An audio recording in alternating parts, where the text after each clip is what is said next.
We are on to segment 2 on 1, 2. We are still here with Dr. Sarita Wilson and my co-host, Dr. Nicole West. We are still in the vein of mental health and kind of gonna move into children's mental health in particular. Dr. Nicole?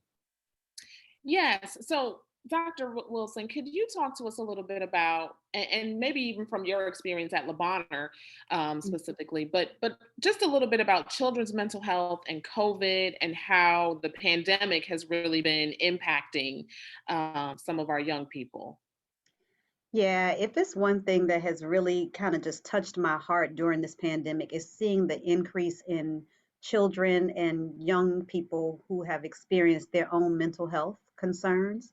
Mm. Um, I grew up in a generation where, as children, you didn't worry about those things, and kids were kids, and you never really gave credence to what they thought or felt.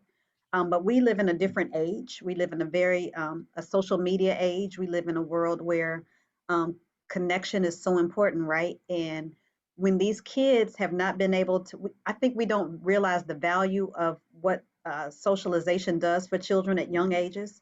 But school is everything. Being able to be present with other people is everything. And to have had that taken away as adults is one thing, but to have that taken away from children who have no outlet has been another. So you see that where you see the number of children who are feeling this distance and this isolation, and they go into depression and anxiety at very young ages. You see more suicide attempts, and it's been really, really disheartening, honestly, to see a lot of those things. But it's very, very prevalent and very real.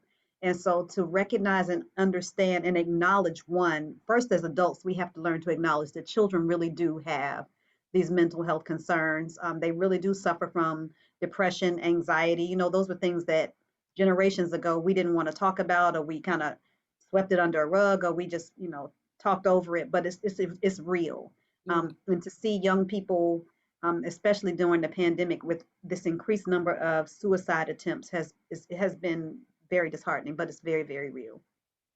Yeah. Yeah, absolutely. And so kids might be experiencing, like you were saying, isolation from their peers. Mhm. They don't get to participate in some of the things, some of the activities that they normally would, Mhm. track, basketball, any kind of extracurricular activities. And even missing really important milestones like graduations and proms and dances and homecoming. I mean, all of the childhood experiences that most of us have, Mhm. the kids today, it just was taken away from them abruptly with Yeah. absolutely no warning. um I have a 6-year-old that I often talk about on this show, and I got an email a few weeks ago that they were going to have a kindergarten graduation ceremony, but that parents were not allowed to be there. Oh. And my heart just dropped because I still remember, and maybe because I have pictures, but I still remember my kindergarten graduation. Mhm. And so I wanted to have that same kind of experience for my son. But and he doesn't know the difference. He's only 6. But I'm thinking about those kids who are graduating from 5th grade, going to middle school, graduating from 8th grade, going to high school, graduating from high school, going to college. Mhm. They don't have that experience, and it just seems very different um, for them than it did for us. And so I'm sure you are seeing a lot of that sadness, and really grief, of life as we knew it. Mhm. So can you talk a little bit about that grief part that Mhm. comes along with the pandemic and things being very different um, for teenagers? Yeah, and I think the operative word there is grief. Grief doesn't just mean that someone has physically died. It's the loss of anything that's close to you, that's meaningful to you. And so, yeah, I mean, the loss of being able to celebrate and acknowledge milestones Mhm. has been majorly disappointing for our children and for their parents. To not be able to try out for a cheerleading squad and make it, and then not be able to cheer any games. Yeah. To be playing football in a stadium where your parents can't even come, or when all your games are canceled because someone on the team has been exposed or has come up positive with COVID. So all of those milestones and the loss of all of those activities is grief. And grief sometimes expresses itself in depression. Grief sometimes expresses itself in anxiety. Grief sometimes expresses itself in cutting.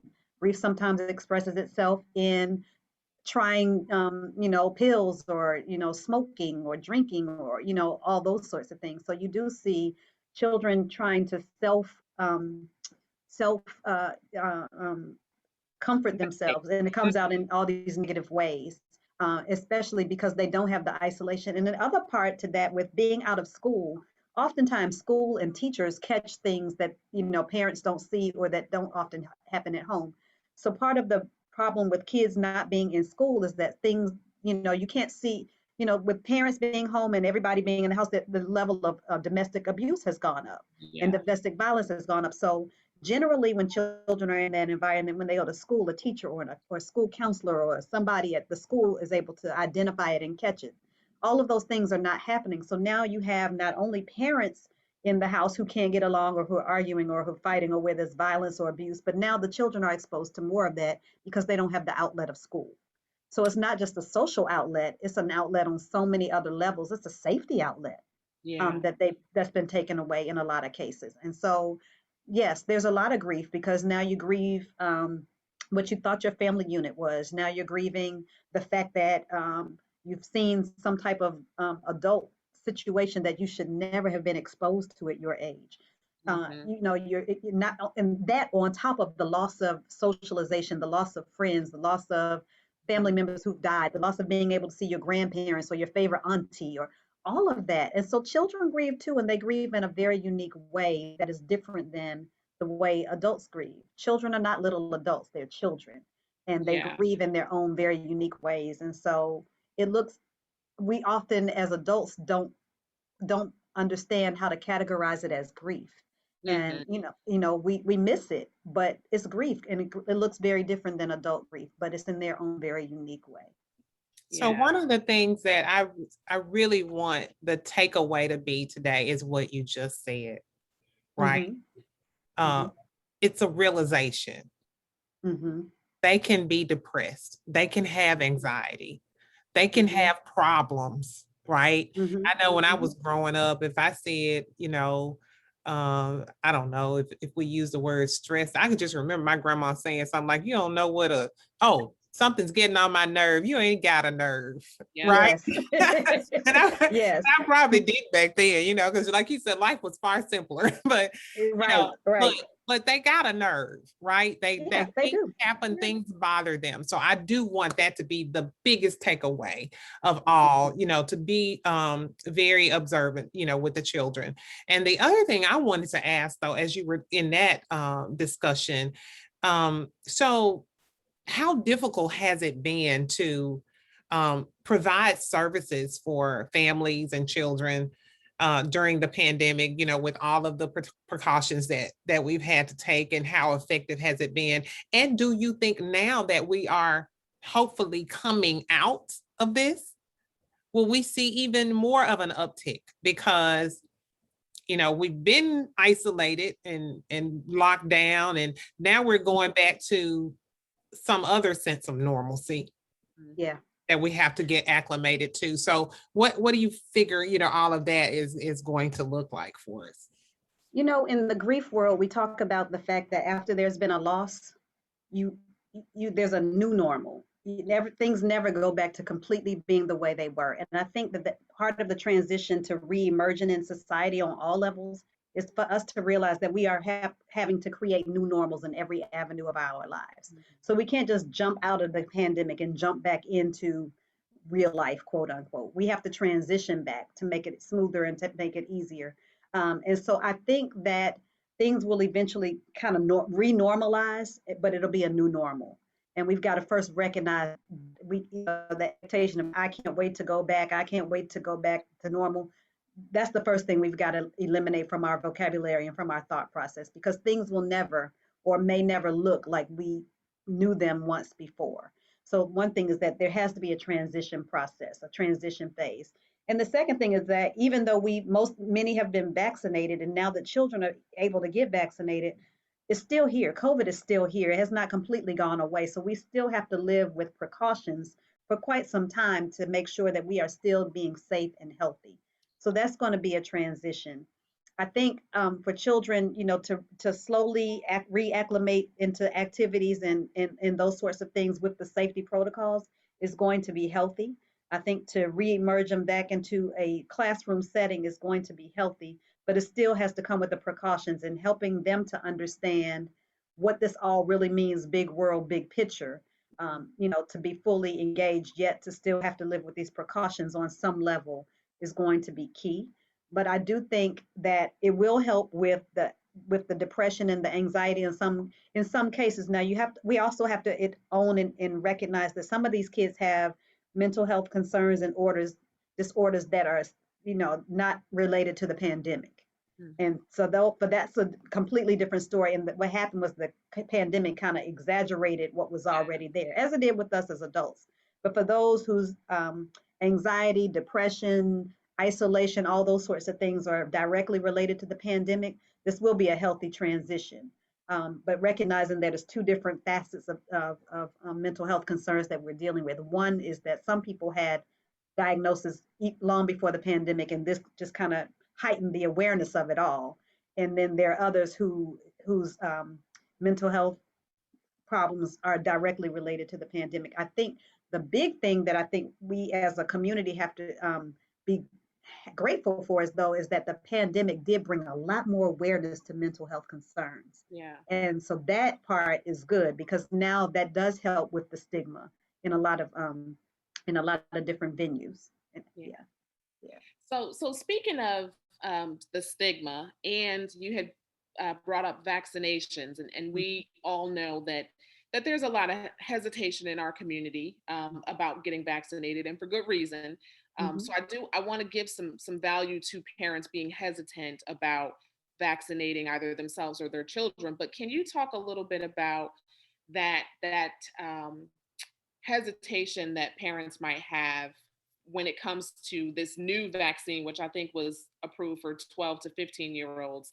Are you seeing any of that hesitation from the parents that you deal with at Le Bonheur? Can you talk a little bit about that? Yeah, I think there's still a lot of hesitation. I think back to when they first came out with what was it, the HPV shot or something like that. And I have two daughters, and I was like, oh, I don't know, until the research and the studies came out. And so I understand parents' hesitancy, but I also know and understand that in this day and age, we have to do something different. We want to protect our children. It's a protective mechanism.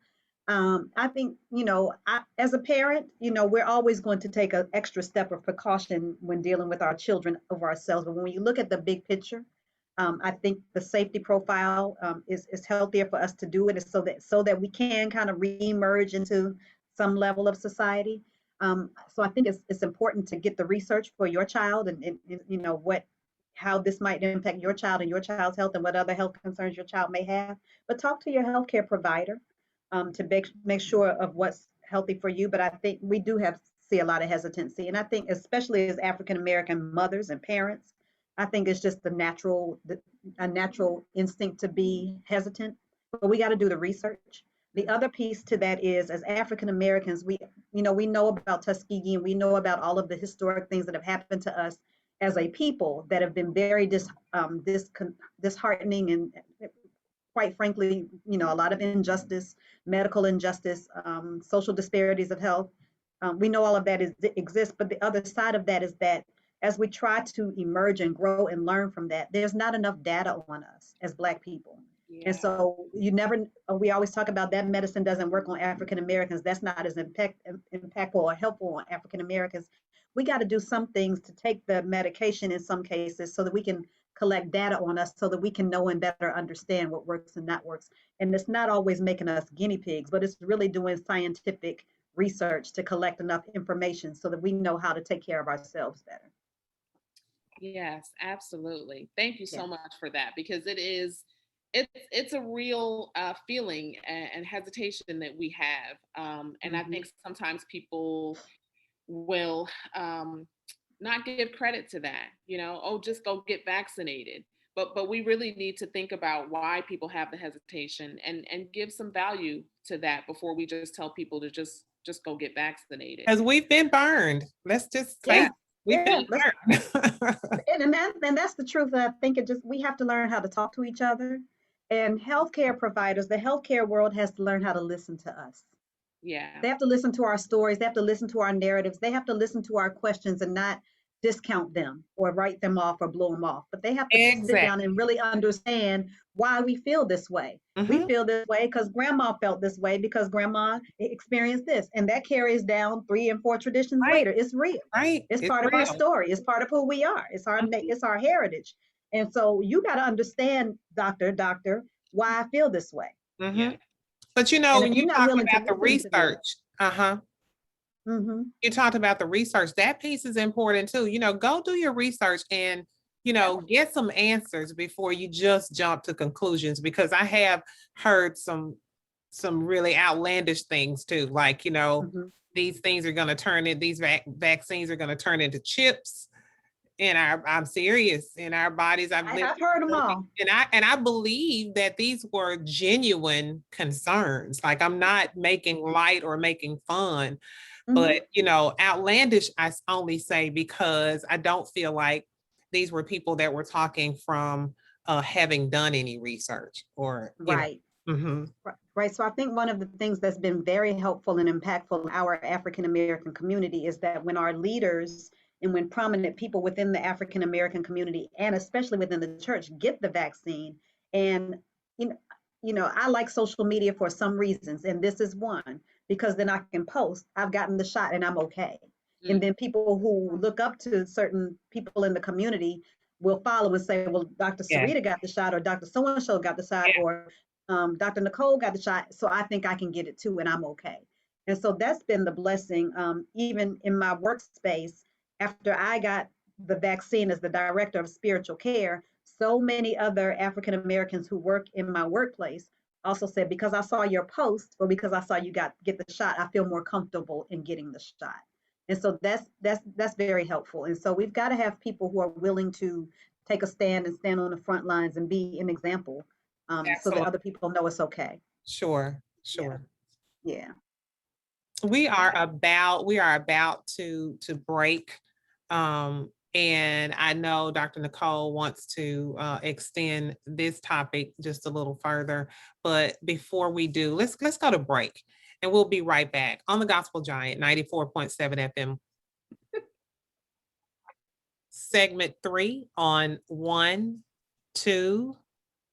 And we are back on 94.7 FM. We are still here with Dr. Sarita Wilson, and she has been giving us the greatest advice, information, discussions, and we've been talking a little bit about COVID and children and the impact on their mental health. And so now, Dr. Wilson, I want to ask you if you have any advice for parents, because they are dealing with the impact of COVID as well. Some parents are working full time. Some are working from home full time and trying to get kids on virtual school full time. Talk to us a little bit about the parental experience of COVID and the impact, and what some of your parents have been sharing with you. Yeah, all I can tell you is that I have been praying for parents who have children going through this because, fortunately for me, my children are older. But even with my child that's in college, trying to do remote college has been difficult, and she's experienced her own challenges with that. So I think for parents, one of the important things is to stay connected to your children, to talk to them, to try to better understand what they are experiencing, and then for you to have healthy adult outlets for your own self-care. One of the things we did in my workplace was we created a Zoom line for parents to just be able to talk about what this homeschool thing looks like and how to cope with it and support for them. And it was very helpful. I think one of the other things we did was we created a spiritual care hotline so that you have somebody to talk to when you have moments of feeling like you're about to lose it, or, depression or whatever. And so I think to find spaces of support, everybody needs a support system. And so whether that's through family members, whether that's through your spouse, whether that's through your church, whether that's through colleagues and coworkers, you have to find that place where you can vent and express yourself in a healthy way, express what you are really feeling and not feel like you have to shrink back from it or not be able to fully express what you're feeling, but being able to fully talk about it. One of the things that we found out through a lot of debriefings is that it's healthy to talk about it. And we knew that, but now other people are starting to know. The more you can talk about it and share, the more you can feel that you're in a safe place and in a safe space where your feelings are, you're able to expose your feelings and not deal with the fear of retaliation or being repeated somewhere or being looked down upon, but that it's healthy to release all of that stuff from you is important. So when I say self-care, one of the most important things is find a safe place, whether it's to talk or it's for somebody to listen, to get that out. And that can come in a lot of different forms. And then the other thing is to do something where you are physically getting that release. So if it's taking a walk, or if you like yoga, or if you play tennis or whatever it is, and you can put on a mask and do it safely and in a healthy manner, then that's healthy right now as well. But finding those places for yourself that are safe, physically safe from a health perspective. And if all else fails, a place where you can just go take a deep breath, go close the door for about 5 minutes and take some inhales and some exhales and relief and go. And with us not being in worship settings for most of us, some of us have gone back, some of us have not, finding that place where you can center yourself, where you can kind of find your core, where you can kind of connect with God or whatever divine being it is that you worship or find that brings you peace, where you can really center yourself and just have that moment of centering, so to kind of recollect yourself. There's this thing called breath prayers that I always encourage people to do, especially like when I'm around nurses or people that are in professions that are moving, and they don't get time between each case or whatever. A breath prayer is just under your breath. Lord, have mercy. Help me, Jesus. And take a deep breath. And I think we negate and forget the power of breath. Breath is life and death, but breath is centering. Breath is how we get oxygen through every part of our being. There's so much in every breath. And if we stop talking sometimes and just really just value the breath and the life that breath brings, it recenters us and it helps us to find our core, and it gives us peace. It helps us to find moments of joy. And I think that's the other thing too, gratitude. Gratitude is everything. No matter how bleak your situation is, there's always a moment of gratitude somewhere. And to find moments of gratitude in your children, or even though you can't be at graduation, acknowledging the fact that your child is graduating. And so we have to break. One thing COVID has taught us and the pandemic has taught us is how to break tradition, right? Because traditions are something we've done time after time and time after time, but it doesn't necessarily mean they're always healthy. Right. Sometimes we have to break tradition in order for the newness that God is creating for us can be exposed, right? And so sometimes when we break tradition, that's the only way God is going to push us forward, right? So we gotta break some of these traditions and look for the new. We look for new ways of doing things that create greatness and to create moments of gratitude, and where we can find joy in the small things. And I think that's really part of what the message from God is in this pandemic is. Find those small moments, celebrate those things in a different way. See me in new places where you've never thought you've seen me before. I'm in everything and I'm everywhere. Look for me in those places. Look for your centering in those places. Find joy in those places. It's not going to always just fall out the sky. It's not going to always be in that moment of that preaching moment in the pulpit. It's going to always come from somewhere else because he's omnipresent. So finding those places and those spaces where you can find gratitude and where you can center yourself and where you can find God. That's beautiful. Keep it and hold it all together. What about the parents that that worked and had their children in virtual, the children were in virtual school, not they had them, they were required to be there and they didn't have Mm-hmm. childcare. I know so many families that struggled in that way, some of the families that I've had to work Yes. with. And then, the parents that were also working in very toxic environments, Yeah. That's been along, hard. along with the pandemic. Yeah. Yeah. Yeah. Yeah. That's been hard. I've seen a lot of that. And, some parents had to quit their jobs because they had no one to stay home and watch the kids, or some parents just had no other place to take their kids. And Yeah, fortunately, I have seen some places open up where you can send your kids and you Mhm. can still work, but everybody just did not have those options, right? So, and I'm not minimizing anybody's struggle. I can't, because yeah, it's different for everybody. yeah, And my heart goes to those who did not feel like they had the support and resources in the midst of all of this.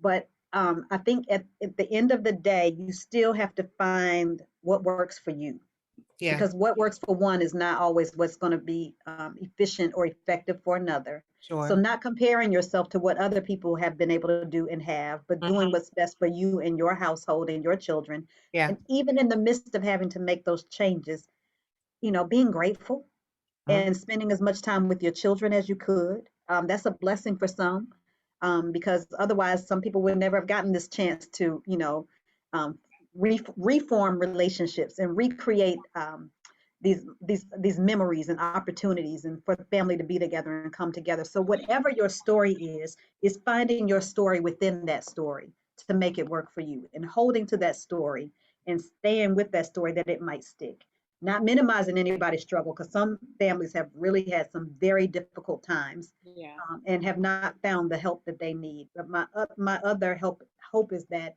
we can find the resources that they need to sustain them, and not necessarily coming from the government. Right. Yeah. So you had mentioned self-care earlier, and I'm wondering if you can give us a definition of what that means. And also give us some examples of what that might look like. Because I think some of us hear self-care and we think, oh, that means I need to go on a vacation or I need to do something really big, when self-care can really be just 5 minutes a day of something. So help us understand a little bit about what self-care is, what it looks like, how we do it, Mhm. and what the benefits are. Yeah, so self care is the ability to provide support for yourself in a way that sustains you, that nurtures and keeps you grounded.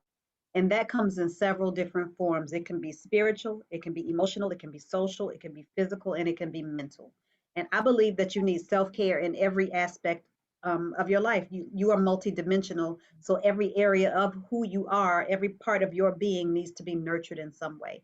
And you're right, Dr. West. It could be 5 minutes or it could be a long vacation. Use your resources. It doesn't have to be a vacation. It could be 5 minutes in the bathroom to take some deep breaths. Hmm. When I was growing up, my dad used to tell me, you work hard every pay period, buy yourself something. I don't care if it's a 5-cent piece of bubble gum. Yeah. And well, we don't have 5-cent bubble gum anymore. However, you can, it's the little things you do to make yourself feel better. Mhm. So Yeah. it can be going for a walk, or it can be taking yoga class, or it can be doing something you've always wanted to do but never had the opportunity, but now you have the time, right? It Mhm. could be spending time socially distanced or with your mask with certain friends, and being able to, socially distance yourself and have some time out. It looks very different, but just because we are living through a season where we have to social distance does not mean that we don't still need support. Zoom, as we are right now, is a wonderful resource. I know we're all tired of it now, but it's been a way to keep so many of us connected over the past year and a half, especially if you don't live near your closest friends or your family. It's been an excellent resource. Social media, when used appropriately, can be an excellent medium Mhm. for self care because it keeps us connected. And I think one of the most important things for self care is connection. Even if people say, I don't have friends and I don't need all them people, and no, everybody needs somebody. Yes. And that's the reality of it. We all need, and even though we can't have the human touch that we want all the time right now, to be able to look at your faces means a lot more, to be able to connect in that way, to be able to create new friendships and relationships, even if it's via all this different technology we have right now, and looking forward to something. So we have the hope, because hope is the one thing that nobody can take from us. Pandemic can't take your hope. And as Yeah. long as you have hope, you have life. So being hopeful of the day where you can look forward to seeing somebody face to face, being hopeful. And so all of those things make a difference. But and I think that's all part of self-care, Mhm. nurturing yourself and then nurturing yourself where you are, but also having the hope of what's to come and that a better future is yet on the horizon. Yeah. Yeah. That's awesome. That's beautiful. And so, if we have parents listening right now who maybe don't have a self care plan, and they might feel, I don't have the resources or the money or, really the time. What are some small things that you might recommend for them to start to put into practice every day or a couple times a day? I know you mentioned, taking a couple minutes in the bathroom and doing some deep breathing. Hmm. And I love the prayer breaths. Are Hmm. there other small or inexpensive ways that Hmm. you might recommend for people to practice self care? You know, my most favorite time of self-care every day is when I take my shower because I don't let anybody impede on my shower time. And I take long, hot showers, and that's where Yeah, I pray, and yeah, that's when I think, and that's where I get my peace. Most people bathe every day. So that's a good place to start. mhm. So that's very small, it's very expensive, it's something we all do every I day. love it, Um, most people. Most people. Yeah, yeah. And stealing away for 5 minutes to have listen to your favorite music, your Mhm, favorite song, or mhm, find a moment of prayer if that's what centers you. It's the little things, reading a chapter in a book, mhm. or finding a magazine and just going, whatever it is. It's simple things. It doesn't have to be expensive. It doesn't have to be take a lot of time, but it's the little things that you do every day that you find pleasure in. Some people really enjoy um, take what I want to say. Some people really enjoy their lunchtime. So taking advantage of that when if you're at work, everybody has to have a lunch break. If it's 30 minutes, doing something you really enjoy during that 30 minutes.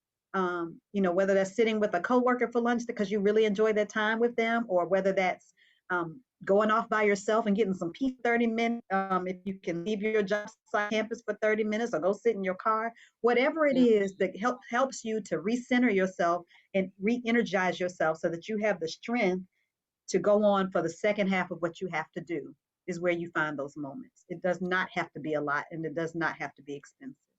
Dr. Nicole, one of the things that has just been really good for me is to be intentional about being Yeah. positive with someone else. Mhm.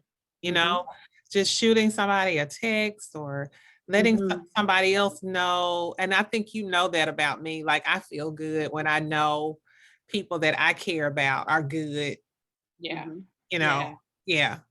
Yeah. And I, you have done that for me time and time again. And every time I see it, I'm like, man, I needed someone to check on me Yeah. right then. Yeah. And look at God, He sent somebody to check on me. Yeah. And so it does two things. It works, one, for the person who is initiating it, right? Mm-hmm. Like, we feel good when we are there for other Mm-hmm. people, helping other people. It also helps the person on the receiving end, because we just Mm-hmm. never know what other people are going through or what moment they might be having, and how much just someone reaching out to them can really just help turn it around. So I think that that's a great point. Just never hesitate to, don't think you're bothering somebody, because you just never know. Somebody might have needed that in Yeah. that very moment that you showed up. Yeah. And You you're never right. As know the when song you're, says, as I encourage you, I do. I encourage myself. And it's very true. yeah. That's exactly how I feel about it. Yeah. And I don't know if you had other questions for Dr. Sarita, but I really, wanted to make sure that we allow her some final thoughts time Yeah. Yeah. before we end the show today. Yeah. Yeah, you just said something, Dr. Shaw, that's very important. It's a blessing to be a blessing. So Mm, every day, just try to be a blessing to somebody, whether it's texting them a smiley face or thinking of you, whether it's positive affirmations. This thing right here can be very powerful if we use it correctly. mhm. Keeping positive affirmations in front of you or your favorite scripture in front of you. But whatever it is that nurtures you and nourishes you, that feeds you and that helps you grow. is what's important. And remembering that in the midst of this pandemic, there's always something for us to learn and something for us to experience in a different and a better way. And so finding those places and those spaces becomes really, really important. But taking care of ourselves, spirit, soul, body, mind, every Yeah. part of our being is important. Awesome. Yeah. The last thing I did want you to mention, earlier you said that there was either a website or a phone number where people could get in contact with you to become a part of your dance ministry. And you also mentioned a spiritual care hotline. I wanted to see if you could give the information out for both of those before we end. Yeah, my personal website is dancetheword.com, www.dancetheword.com. And I don't have the spiritual care phone number in front of me, but I can shoot you a text with it, and then people can call that, particularly if they're connected Yeah, or we can affiliated share with it on Labana. shows. Yeah, that will Yeah, work perfectly. yeah. Mhm. And then they can reach me at dance and preach at AOL.com. So DANCE, the letter N, preach at AOL.com. They can reach me any of those ways, but I will more than happy to share those phone numbers with you.